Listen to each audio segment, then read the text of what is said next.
Karimnagar MP BJP నేత Bandi Sanjay CM KCR మంత్రి కేటీఆర్ పై మరోసారి ఫైర్ అయ్యారు. కాళేశ్వరం నేనే కట్టానంటూ నదులకు నడక నేర్పింది నేనే అంటూ ప్రచారం చేసుకున్న సీఎం కేసీఆర్ పొట్టు కమిషన్లు తీసుకోవడం వల్లే ఈ రోజున మేడిగడ్డ రిజర్వాయర్కి ఇలాంటి పరిస్థితి వచ్చిందని ధ్వజమెత్తారు. ఈ రాష్ట్రంలో వంతెనలకు బ్రిడ్జిలకే కాదు ప్రజల జీవితాలకు కూడా గ్యారంటీ లేదన్నారు.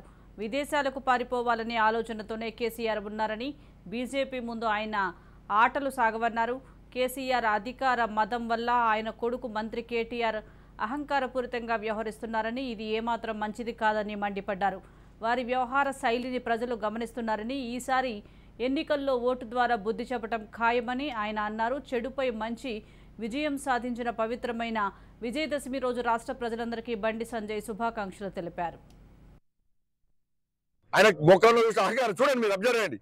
కేసీఆర్ కొడుకు ముఖం చూసాక ఆయన లోపల అహంకారం చూస్తే ఒకసారి అర్థమైతే అందరు కూడా నవ్వుకుంటారు. తెలంగాణ ఇంత అహంకారం ఆయనకు ఇంత అహంకారం ఎక్కడ వచ్చింది? ముఖ్యమంత్రి కొడుకనే అహంకారం కాబట్టి ఇది చేయాలి, కడియాలి. ఈసారి టై కట్టి షూట్ వేసి ముఖానికి పౌడర్ అద్దుకొని వచ్చి ఏదో మాట్లాడితే కాదు, వ్యవహార శైలి మంచిగా ఉండాలి, నడవడికే బాగుండాలి. దాన్ని ప్రజలు గుర్తిస్తారు, గమనిస్తారు. ఒక స్ఫూర్తిదాయకమైన జీతం ఉండాలి, స్ఫూర్తిదాయకమైన భాష ఉండాలి, స్ఫూర్తిదాయకమైన వ్యవహార శైలి ఉండాలి. దాన్ని ప్రజలు గుర్తిస్తారు, గమనిస్తారు, స్వాగతిస్తారు. అంతేగా అట్లా ఉంటుంది తప్ప లేకుంటే నా అయ్యే ముఖ్యమంత్రి మొత్తం నాదే నడుస్తుంది, మేము దాచుకున్నాం ఎవరన్నాడు అంటే ఎన్నికల సమయం ఎక్కడ ఏ గుద్ద